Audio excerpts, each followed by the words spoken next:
ফিলাডেলফিয়াত থকা মণ্ডলীৰ আগত কোনে এখন খোলা দুৱাৰ ৰাখিছিল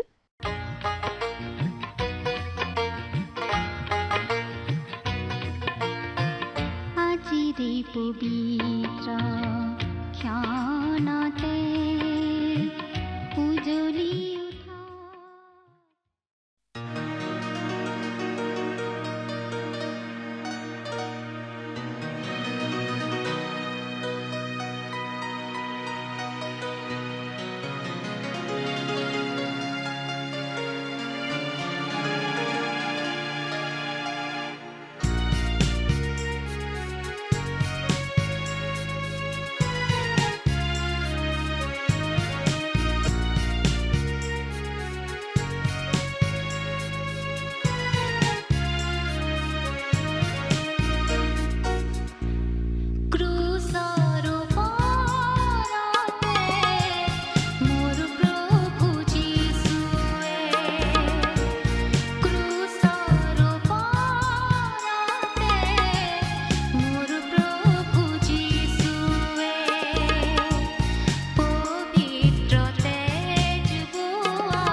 নমস্কাৰ আমাৰ ভক্তিবচন অনুষ্ঠানলৈ আপোনাক স্বাগতম জনাইছো খ্ৰীষ্টীয় বিশ্বাসী লোকসকলৰ বাবে বিশেষভাৱে প্ৰস্তুত কৰা এই ভক্তিবচন অনুষ্ঠানটো হৈছে বাইবেল অধ্যয়নৰ ধাৰাবাহিক অসমীয়া অনুষ্ঠান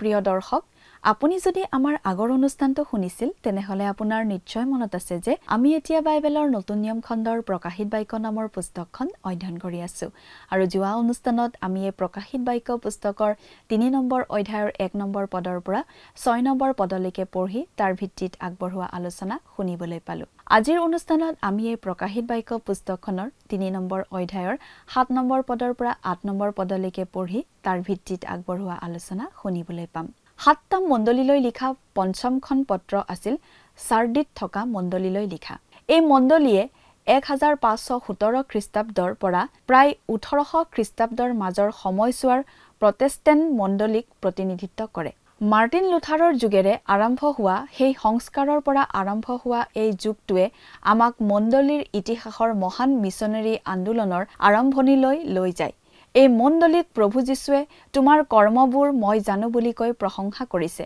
আমি মনত ৰখা উচিত যে সংস্কাৰে বিশ্বাসৰ দ্বাৰা ধাৰ্মিক হোৱাৰ যি তত্ত্ব সেই তত্ত্বৰ পুনৰুদ্ধাৰ কৰিছিল আৰু এই বিশ্বাসৰ ফলত সৎ কৰ্মৰ সৃষ্টি হৈছিল কিন্তু প্ৰটেষ্টাণ্ট মণ্ডলী নামতহে জীয়াই আছে কিন্তু আচলতে মৰা বুলি কোৱা হৈছে যীশুখ্ৰীষ্টৰ বংশাৱলীৰ পুস্তকখন হৈছে জীৱনৰ পুস্তক আমি বিশ্বাস কৰো যে যেতিয়া আমি খ্ৰীষ্টত বিশ্বাস কৰো তেতিয়া আমি সেই পুস্তকখনত সোমাই পৰো গোটেই বাইবেল শাস্ত্ৰত আমাক বাৰে বাৰে আমাৰ পৰিত্ৰাণৰ আশ্বাস দিয়া হৈছে কিছুমানে ক'ব খোজে যে যিমানবোৰ লোকৰ বাবে খ্ৰীষ্ট মৰিল সকলোৰে নাম সেই পুস্তকত থাকে কিন্তু বিশ্বাস নকৰা সকলৰ নাম তাৰ পৰা মচি পেলোৱা হয় মণ্ডলীলৈ লিখা ৬খন পত্ৰ হৈছে ফিলাডেলফিয়াত থকা মণ্ডলীৰ প্ৰতি লিখা এই ফিলাডেলফিয়াৰ মণ্ডলীয়ে পুনৰুজ্জীৱিত বা পুনৰ জাগৰণ হোৱা মণ্ডলীক প্ৰতিনিধিত্ব কৰে যিটো প্ৰায় ঊনবিংশ শতিকাৰ আৰম্ভণিৰ পৰা আৰম্ভ হৈছে আৰু খ্ৰীষ্টই পৃথিৱীৰ পৰা মণ্ডলীক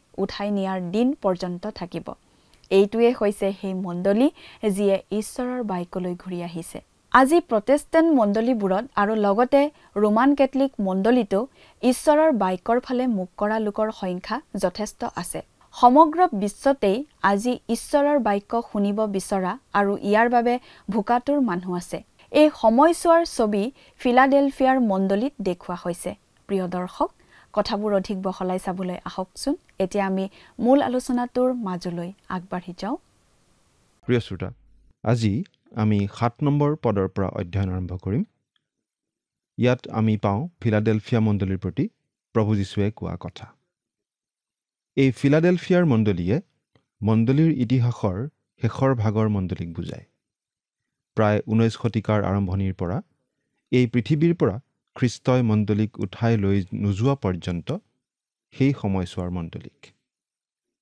এই মণ্ডলীক এই বিশেষ সময়ছোৱাৰ মণ্ডলীক পুনৰ জাগৰিত মণ্ডলী বুলি ক'ব পাৰি এই মণ্ডলীয়ে ঈশ্বৰৰ বাক্যক গুৰুত্ব দি ঈশ্বৰৰ বাক্যলৈ ঘূৰিছে আজি এই কথা আমি দেখি আছো পৃথিৱীৰ সকলো ধৰণৰ খ্ৰীষ্টীয় মণ্ডলীতেই অনেক লোকে ঈশ্বৰৰ বাক্য গুৰুত্ব সহকাৰে ল'বলৈ শিকিছে বিভিন্ন ঠাইৰ পৰা পোৱা চিঠিপত্ৰ আদিৰ পৰা আমি এই কথা সহজেই বুজি পাওঁ যে আজি বহুতো মানুহে ঈশ্বৰৰ বাক্য শুনিবলৈ বুজিবলৈ আগ্ৰহী হৈ আছে ঈশ্বৰৰ বাক্যৰ প্ৰতি ভোকত আছে খ্ৰীষ্টীয় মণ্ডলীৰ এই বিশেষ সময়খিনিক প্ৰতিনিধিত্ব কৰে ফিলাডেলফিয়াৰ মণ্ডলীয়ে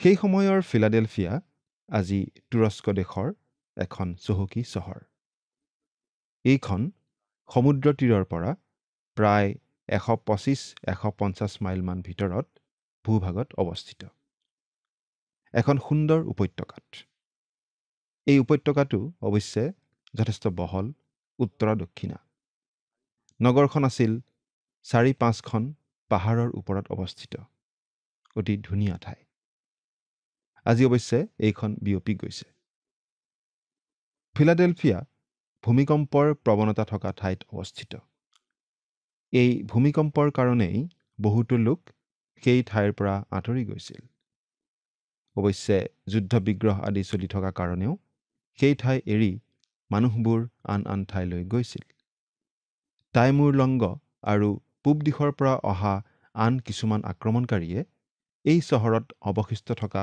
মানুহ বধ কৰি খাস্তাং কৰি পেলাইছিল। গতিকে সেই সময়ৰ মানুহৰ কোনো সতি সন্ততি আজি সেই ঠাইত বাস নকৰে।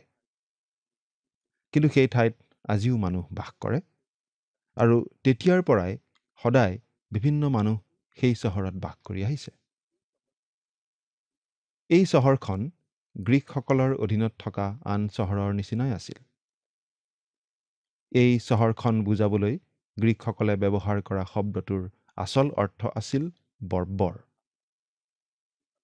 আচলতে সেই কালত গ্ৰীকসকলে আন জাতিৰ লোকসকলক বুজাবলৈ বৰ্বৰ শব্দটোৱেই ব্যৱহাৰ কৰিছিল।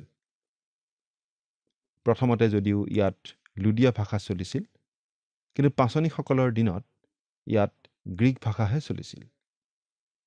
আৰু এই ঠাই আছিল গ্ৰীক উপনিৱেশ। এই ঠাইখনক ক্ষুদ্ৰ এথেন্স বুলি কোৱা হৈছিল, কাৰণ এই ঠাইখন এছিয়া মাইনৰৰ ঠাই হ'লেও গ্ৰীকসকলৰ ঠাই যেন হৈ পৰিছিল। এই ঠাইখন আচলতে দুৰ্গ নগৰ আছিল আৰু ইফিছ, স্মুৰ্ণা, পৰ্গাম আদি ডাঙৰ নগৰকেইখন আক্ৰমণ কৰিবলৈ অহা শত্ৰুক বাধা দিবৰ কাৰণেই সাধাৰণতে এই নগৰখন ব্যৱহাৰ কৰা হৈছিল। ফিলাডেলফিয়া চহৰখন যি ঠাইত অৱস্থিত তাৰ মাটিবোৰ বালিচহীয়া আৰু যথেষ্ট ভূমিস্খলন তাত হয়। কিন্তু সেই ঠাইৰ মাটি যথেষ্ট সাৰুৱা। সকলো পিনে ধুনীয়া ধুনীয়া গছ-গছনি, ফল ফুল গজি বিতোপন পৰিৱেশৰ সৃষ্টি কৰে। এই ঠাইখন ঘাইকৈ বিখ্যাত আছিল ইয়াত উৎপন্ন হোৱা সুস্বাদু দ্ৰাক্ষাৰসৰ কাৰণে। চাৰিওপিনে সুন্দৰ সুন্দৰ আঙুৰৰ বাগান আছিল আৰু দ্ৰাক্ষাৰসৰ দেৱতা বেকাছৰ ছবি সেই কালৰ মুদ্ৰাত খোদিত কৰা আছিল। এই চহৰখনৰ নামটো কিন্তু বাইবেলৰ পৰা লোৱা নাম নাছিল। আচলতে পৰ্গামৰ ৰজা ইউমেনেছৰ প্ৰতি ককায়েক দ্বিতীয় এট্টালাছৰ যি প্ৰেম, তাৰ পৰাই এই চহৰখনৰ নাম ফিলাডেলফিয়া হৈছিল। ফিলাডেলফিয়া মানে ভ্ৰাতৃপ্ৰেমৰ চহৰ। 17 চনত এটা প্ৰবল ভূমিকম্পই এই চহৰ আৰু লগতে চাৰ্ডি আৰু লুডিয়া ৰাজ্যৰ আন বহুতো চহৰ ধ্বংস কৰি পেলাইছিল। সেই সময়ৰ সম্ৰাট টিবেৰিয়াছে বহু ধন খৰচ কৰি ঠাইবোৰ আকৌ নিৰ্মাণ কৰিছিল।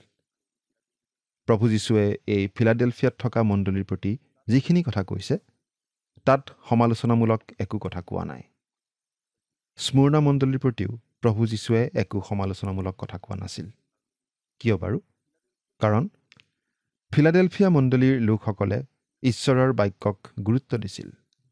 ঈশ্বৰৰ বাক্যলৈ তেওঁলোক ঘূৰিছিল। আৰু এই কথা বিশেষভাৱে মন কৰিব লাগে যে এই স্মুৰ্ণা আৰু ফিলাডেলফিয়াৰ বিৰুদ্ধে প্ৰভু যীশুৰ ক'বলগীয়া একো নাছিল। আৰু এই দুখন ঠাই আজিও আছে, লুপ্ত হৈ যোৱা নাই। সেই ঠাই দুখনৰ মণ্ডলী এতিয়া নাই, কিন্তু ঠাই দুখনত এতিয়াও মানুহ বাস কৰে। ফিলাডেলফিয়াত 12 বা 13 শতিকা পৰ্যন্ত খ্ৰীষ্টীয় বিশ্বাসী লোক আছিল। অৱশ্যে এতিয়াও তাত কিছুসংখ্যক বিশ্বাসী লোক থাকিব পাৰে। সেই অঞ্চলত তুৰ্কী লোকসকলে সকলোবোৰ খ্ৰীষ্টীয় বিশ্বাসী নিঃশেষ কৰিছিল আৰু খ্ৰীষ্টীয় বিশ্বাসৰ স্মৃতিচিহ্নবোৰ একেবাৰে নিৰ্মূল কৰিব বিচাৰিছিল। কিন্তু তথাপি দুই এটা সৰু সুৰা স্মৃতিচিহ্ন এতিয়াও আছে। এই ফিলাডেলফিয়াত ধৰ্মযুদ্ধৰ সময়ত খ্ৰীষ্টিয়ান আৰু চাৰাচেনবোৰৰ মাজত যুদ্ধ হৈছিল। 1922 চনত ইয়াতে গ্ৰীক আৰু তুৰ্কীবিলাকৰ মাজত যুদ্ধ হৈছিল। সেই ঠাইত এতিয়াও কিছুমান খ্ৰীষ্টীয় বিশ্বাসী থাকিব পাৰে, কিন্তু তেওঁলোকে চিনাকি নিদিয়ে। ফিলাডেলফিয়াৰ খ্ৰীষ্টীয় মণ্ডলী 13 শতিকা পৰ্যন্ত সক্ৰিয় হৈ আছিল। এই ঠাইখন অতি গুৰুত্বপূৰ্ণ ঠাই আছিল আৰু মণ্ডলীটো আছিল শুভবাৰ্তা প্ৰচাৰত ব্যস্ত থকা মণ্ডলী। এই মণ্ডলী আছিল ঈশ্বৰৰ বাক্য বিশ্বাস কৰা, ঈশ্বৰৰ বাক্য মানি চলা মণ্ডলী। এই মণ্ডলীয়ে যি অৱস্থা প্ৰকাশ কৰে, সেই অৱস্থা আমি খ্ৰীষ্টীয় মণ্ডলীত যোৱা 100 বছৰমান ধৰি দেখি আছোঁ। এই খ্ৰীষ্টীয় সমাজত বাইবেলৰ কথাত গুৰুত্ব দিয়া লোক বাঢ়িব ধৰিছে আজি বিভিন্ন প্ৰকাৰে ঈশ্বৰৰ বাক্য আলোচনা হৈ আছে। বাৰু এতিয়া আমি বাইবেলৰ পৰা পাঠ কৰি দিব খুজিছোঁ। প্ৰকাশিত বাক্য ৩ অধ্যায় ৭ পদৰ পৰা আমি পাঠ কৰিম। আপোনাৰ লগত যদি বাইবেল আছে অনুগ্ৰহ কৰি চাই যাব, আৰু লগত যদি বাইবেল নাই অনুগ্ৰহ কৰি মন দি শুনিব। পাঠ কৰি দিম ৩ অধ্যায় ৭ নম্বৰ পদ। ইয়াত এনেদৰে লিখা আছে, আৰু ফিলাডেলফিয়াত থকা মণ্ডলীৰ দূতলৈ এই কথা লিখা, যিজনা পবিত্ৰ আৰু সত্য, যিজনাৰ দায়ুদৰ চাবি আছে, যিজনাই মেলিলে কোনেও বন্ধ নকৰিব, আৰু বন্ধ কৰিলে কোনেও নেমেলিব, তেওঁ এই কথা কয়, তোমাৰ কৰ্ম মই জানো। ফিলাডেলফিয়াত থকা মণ্ডলীৰ দূতলৈ এই কথা লিখা। মণ্ডলীৰ দূত মানে আমি মণ্ডলীৰ পালক বা আগশাৰীৰ নেতা বুলি বুজো। প্ৰভু যীশুৱে মণ্ডলীকেইটালৈ লিখোঁতে এই বুলিয়েই সম্বোধন কৰি লিখা আমি দেখি আহিছোঁ। যিজনা পবিত্ৰ আৰু সত্য, যিজনাৰ দায়ুদৰ চাবি আছে, যিজনাই মেলিলে কোনেও বন্ধ নকৰিব, আৰু বন্ধ কৰিলে কোনেও নেমেলিব, তেওঁ এই কথা কয়। প্ৰভু যীশুৱে মণ্ডলীবোৰৰ প্ৰতি দিয়া প্ৰতিটো বাৰ্তাত তেওঁৰ নিজৰ যিটো ৰূপ, অৰ্থাৎ গৌৰৱান্বিত খ্ৰীষ্ট, আমাৰ মহাপুৰোহিত খ্ৰীষ্টৰ যি ৰূপ, তাৰ পৰা কিবা নহয় কিবা এটা ৰূপ দাঙি ধৰিছে। প্ৰথম অধ্যায়ত তেওঁ যে মহাপুৰোহিত সেই কথাটো উল্লেখ কৰিছে। ইয়াত আকৌ তেওঁ সোঁৱৰাই দিছে তেওঁ যে পবিত্ৰ সেই কথা। তেওঁ তেওঁৰ জন্মৰ সময়ত পবিত্ৰ আছিল, তেওঁ তেওঁৰ ক্ৰুচীয় মৃত্যুৰ সময়তো আছিল পবিত্ৰ, আৰু আজি মহাপুৰোহিত হিচাপে পৰিচৰ্যা কৰি থকা অৱস্থাতো তেওঁ পবিত্ৰ। তেওঁৰ জন্মৰ সময়ত মৰিয়মৰ আগত দেখা দি স্বৰ্গদূতে এই বুলি ঘোষণা কৰিছিল। তাতে দূতে উত্তৰ দি তেওঁক ক'লে, পবিত্ৰ আত্মা তোমাৰ ওপৰলৈ আহিব, আৰু সৰ্বোপৰি ঈশ্বৰৰ শক্তিয়ে তোমাক ছাঁ দি ধৰিব। লোকে লিখা শুভবাৰ্তা ১ অধ্যায় ৩৫ পদ। তেওঁৰ মৃত্যুটো তেওঁ আছিল পবিত্ৰ। আমি পাঠ কৰি দিছোঁ পাচনি কৰ্ম ২ নম্বৰ অধ্যায় ২৭ নম্বৰ পদ। কিয়নো তুমি পৰলোকত মোৰ আত্মা ত্যাগ নকৰিবা, আৰু তোমাৰ পবিত্ৰজনক ক্ষয় পাবলৈ নিদিবা। তেওঁ তেওঁৰ মৃত্যুটো পবিত্ৰ, আৰু মৃত্যুক জয় কৰি পুনৰুত্থিত হোৱা সময়তো পবিত্ৰ। কি সুন্দৰ, কি মনোমোহা, কি চিত্তাকৰ্ষক কথা। আজি তেওঁ প্ৰধান পুৰোহিত ৰূপে কাম কৰি থাকোঁতেও পবিত্ৰ। বাইবেলত এনেদৰে লিখা আছে, কিয়নো পবিত্ৰ, অকুটিল, নিৰ্মল, পাপীবিলাকৰ পৰা পৃথক কৰা আৰু স্বৰ্গতকৈও ওপৰ হোৱা এনে মহাপুৰোহিত আমালৈ উপযুক্ত আছিল। ইব্ৰী ৭ অধ্যায় ২৬ পদ। তেওঁ সত্য। যোহনে লিখা শুভবাৰ্তা ১৪ অধ্যায় ৬ পদত প্ৰভু যীশুৱে এনেদৰে কৈছে, ময়েই বাট, সত্য আৰু জীৱনো। সত্য মানে নিৰ্ভুল, সিদ্ধ, শুদ্ধ, সম্পূৰ্ণ। মোচীয়ে ইছৰাইলৰ লোকসকলক স্বৰ্গৰ পৰা নামি অহা আহাৰ খুৱাইছিল, কিন্তু প্ৰকৃত আহাৰ প্ৰভু যীশু নিজেই। এই বিষয়ে প্ৰভু যীশুৱে কোৱা কথা আমি পঢ়ি দিছোঁ। তাতে যীশুৱে তেওঁবিলাকক ক'লে, মই তোমালোকক অতি স্বৰূপকৈ কওঁ, তোমালোকক স্বৰ্গৰ পৰা আহাৰ দিয়া জনা মোচী নহয়, কিন্তু স্বৰ্গৰ পৰা স্বৰূপ আহাৰ মোৰ পিতৃয়েহে তোমালোকক দিয়ে। কিয়নো যি আহাৰে স্বৰ্গৰ পৰা নামি জগতকে জীৱন দিয়ে, সেয়েই ঐশ্বৰিক আহাৰ। তাতে তেওঁবিলাকে তেওঁক ক'লে, হে প্ৰভু, সেই আহাৰ আমাক সদায় দিয়ক। যীশুৱে তেওঁবিলাকক ক'লে, জীৱন দিওঁতা আহাৰ ময়েই। যিজন মোৰ ওচৰলৈ আহে তেওঁৰ কোনোমতেও ভোক নালাগিব, আৰু যিজনে মোত বিশ্বাস কৰে তেওঁৰ কেতিয়াও পিয়াহ নালাগিব। যোহনে লিখা শুভবাৰ্তা ৬ অধ্যায় ৩২ পৰা ৩৫ পদ। যিজনাৰ দায়ুদৰ চাবি আছে, এই চাবি নৰক আৰু মৃত্যুৰ চাবিতকৈ বেলেগ। যি কথা আমি প্ৰকাশিত বাক্য ১ অধ্যায় ১৮ পদত পাইছিলোঁ। ইয়াত ডায়ুদৰ চাবি মানে প্ৰভু যীশু যে ডায়ুদৰ বংশত জন্মা অৰ্থাৎ ৰাজবংশত জন্মা লোক হিচাপে এই বিশ্ব ব্ৰহ্মাণ্ডৰ শাসনকৰ্তা হোৱাৰ তেওঁৰ ৰাজকীয় অধিকাৰ আছে, সেই কথাটোহে প্ৰকাশ পাইছে। প্ৰভু যীশু মানৱৰূপে জন্মৰ আগে আগে স্বৰ্গদূতে এনেদৰে ঘোষণা কৰিছিল, তেওঁ মহান হ'ব আৰু সৰ্বোপৰি জনাৰ পুত্ৰ বুলি প্ৰখ্যাত হ'ব। আৰু প্ৰভু পৰমেশ্বৰে তেওঁৰ পিতৃ ডায়ুদৰ সিংহাসন তেওঁক দিব আৰু জাকুবৰ বংশৰ ওপৰত তেওঁ সৰ্বদাই ৰাজত্ব কৰিব, তেওঁৰ ৰাজ্যৰ অন্ত কেতিয়াও নহ'ব।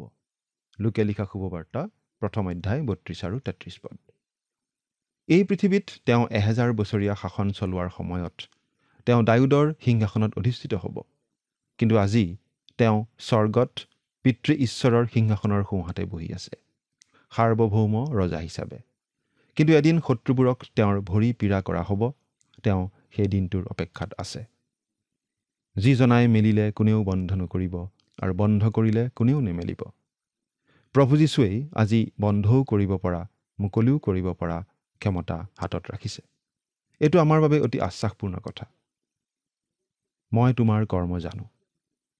ফিলাডেলফিয়া মণ্ডলীয়ে অতি নিষ্ঠাৰে ঈশ্বৰৰ বাক্য মানি আহিছিল। ফিলাডেলফিয়া মণ্ডলীয়ে আজি যি মণ্ডলীক বুজায়, সেই মণ্ডলীক আমি কোনো বিশেষ সম্প্ৰদায় বা গোটৰ মণ্ডলী বুলি ক'ব নোৱাৰোঁ। আচলতে পৃথিৱীৰ সকলো পিনে থকা সকলোবোৰ মণ্ডলীৰ সেই নিষ্ঠাবান লোকৰ সমষ্টিয়েই এই মণ্ডলী, যিসকল লোকে এতিয়াও ঈশ্বৰৰ বাক্যৰ প্ৰতি সম্পূৰ্ণ বাধ্য হৈ আছে, ঈশ্বৰৰ বাক্যক সদায় প্ৰাপ্য সন্মান দি আহিছে। সেই সকলোবোৰ খ্ৰীষ্টীয় বিশ্বাসীৰ সমষ্টিয়েই সেই মণ্ডলী, যি মণ্ডলীক প্ৰতিনিধিত্ব কৰে এই ফিলাডেলফিয়া মণ্ডলীয়ে। প্ৰভু যীশুৱে ফিলাডেলফিয়া মণ্ডলীক 7টা বিষয়ত প্ৰশংসা কৰিছে। আমি এটা এটাকৈ উল্লেখ কৰিম। প্ৰথমতে হৈছে, মই তোমাৰ কৰ্ম জানো। প্ৰভু যীশুৱে ফল বিচাৰি আছে। খ্ৰীষ্টীয় বিশ্বাসীৰ জীৱনত কৰ্ম প্ৰকাশ পাই উঠাটো তেওঁ বিচাৰে। কিন্তু আমি মনত ৰখা উচিত যে আমি কৰ্মৰ যোগেদি নহয়, প্ৰভু যীশুত বিশ্বাস স্থাপন কৰি পিতৃ ঈশ্বৰৰ অনুগ্ৰহতহে পাপৰ পৰা ক্ষমা লাভ কৰি পৰিত্ৰাণ পাওঁ। বাইবেলত এনেদৰে লিখা আছে, কিয়নো অনুগ্ৰহেৰেহে বিশ্বাসৰ দ্বাৰাই তোমালোকে পৰিত্ৰাণ পালা, আৰু সেয়ে তোমালোকৰ পৰা নহয়, ঈশ্বৰৰহে দান। কোনেও যেন শ্লাঘা কৰিব নোৱাৰে, এই নিমিত্তে সেয়ে কৰ্মৰ পৰাও নহয়। কিয়নো আমি তেওঁৰ কাৰিকৰী, আৰু যি সৎকৰ্মত আমি চলিবলৈ ঈশ্বৰে আগেয়ে পথস্বৰূপে প্ৰস্তুত কৰিলে, সেই সৎকৰ্মৰ কাৰণে আমি খ্ৰীষ্ট যীশুত সৃষ্ট হ'লোঁ। ইফিচিয়া 2 অধ্যায় 8 পৰা 10 পদ। প্ৰিয় শ্ৰোতা, আপুনি যদি খ্ৰীষ্টীয় বিশ্বাসী হয়, তেন্তে সেই বিশ্বাসৰ ফলস্বৰূপে আপোনাৰ জীৱনত কৰ্ম প্ৰকাশ পাবই। এই বিষয়ে বাইবেলত অতি স্পষ্টভাৱে আমাক কোৱা হৈছে, কিন্তু কোনোৱে ক'ব, তোমাৰ বিশ্বাস আছে আৰু মোৰ কৰ্ম আছে। বাৰু, তেন্তে বিনা কৰ্মেৰে তোমাৰ বিশ্বাস মোক দেখুওৱা, আৰু মই মোৰ কৰ্মৰ দ্বাৰাই তোমাক বিশ্বাস দেখুৱাম।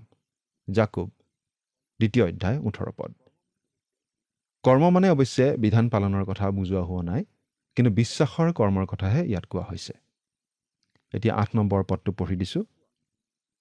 চোৱা, যি দুৱাৰ কোনেও বন্ধ কৰিব নোৱাৰে, এনে এখন মেলা দুৱাৰ তোমাৰ সন্মুখত দিলোঁ, যে তোমাৰ অলপ শক্তি আছে, আৰু মোৰ বাক্য পালন কৰি মোৰ নাম অস্বীকাৰ নকৰিলা। চোৱা, যি দুৱাৰ কোনেও বন্ধ কৰিব নোৱাৰে, এনে এখন মেলা দুৱাৰ তোমাৰ সন্মুখত দিলোঁ। এই দুৱাৰ মানে প্ৰভুৰ আনন্দ অথবা শাস্ত্ৰ জ্ঞানৰ দুৱাৰ হ'ব পাৰে। আমি ভাবোঁ ইয়াত শাস্ত্ৰ জ্ঞানৰ দুৱাৰৰ কথাকে বুজোৱা হৈছে। প্ৰভু যীশুৱে দুৱাৰ মুকলি কৰি দিলে কোনেও বন্ধ কৰিব নোৱাৰে, কিন্তু শাস্ত্ৰ জ্ঞানৰ দুৱাৰ মুকলি কৰি দিয়াৰ লগে লগে খ্ৰীষ্টীয় বিশ্বাসৰ সাক্ষ্য দিয়াৰ কথাটোও আহি পৰে, কাৰণ দুয়োটা একেলগে যায়। তৃতীয়তে, তোমাৰ অলপ শক্তি আছে। সেই ফিলাডেলফিয়াৰ মণ্ডলীৰ লোকসকল সংখ্যাত কম আছিল। হয়তো চকুত লগা ঘৰ বা প্ৰচুৰ ধন সম্পত্তি নাছিল, কিন্তু সেইটো গুৰুত্বপূৰ্ণ কথা নহয়। প্ৰকৃত অৰ্থত ঈশ্বৰৰ বাক্য ঘোষণা কৰা হৈ আছে নে নাই, সেইটোহে প্ৰয়োজনীয় কথা। চতুৰ্থতে, মোৰ বাক্য পালন কৰি। তেওঁলোকে খ্ৰীষ্টৰ বাক্য বিশ্বাসো কৰিছিল আৰু পালনো কৰিছিল। পঞ্চমতে, মোৰ নাম অস্বীকাৰ নকৰিলা। বহুতো লোকে খ্ৰীষ্টক অস্বীকাৰ কৰে, খ্ৰীষ্টক ঈশ্বৰ বুলি মানিব নোখোজে। কিন্তু তাৰ মাজতো অনেক লোকেই প্ৰভু যীশুখ্ৰীষ্টক বিশ্বাস কৰি তেওঁকেই ত্ৰাণকৰ্তা বুলি গ্ৰহণ কৰি তেওঁৰ হকে সাক্ষ্য দি আহিছে। আনকি আজিও অনেকে তেওঁৰ নামৰ হকে মৃত্যু পৰ্যন্ত বৰণ কৰিবলৈ সাজু হৈ থাকে। প্ৰিয় শ্ৰোতা, আপুনি বাৰু প্ৰভু যীশুক কোন বুলি মানে? তেওঁ যে ঈশপুত্ৰ, স্বয়ং ঈশ্বৰ। তেওঁ যে ক্ৰুচত তেওঁৰ তেজ বোৱাই আমাৰ সকলোৰে পাপৰ প্ৰায়শ্চিত্ত কৰিলে আৰু তৃতীয় দিনা কবৰৰ পৰা পুনৰ জি উঠিল আৰু সোঁশৰীৰে স্বৰ্গলৈ গৈ এতিয়া আমাৰ হকে নিবেদন কৰি আছে, সেই কথা আপুনি বাৰু বিশ্বাস কৰেনে? চিন্তা কৰি চাওকচোন। ঈশ্বৰে আপোনাক আশীৰ্বাদ কৰক। আমেন।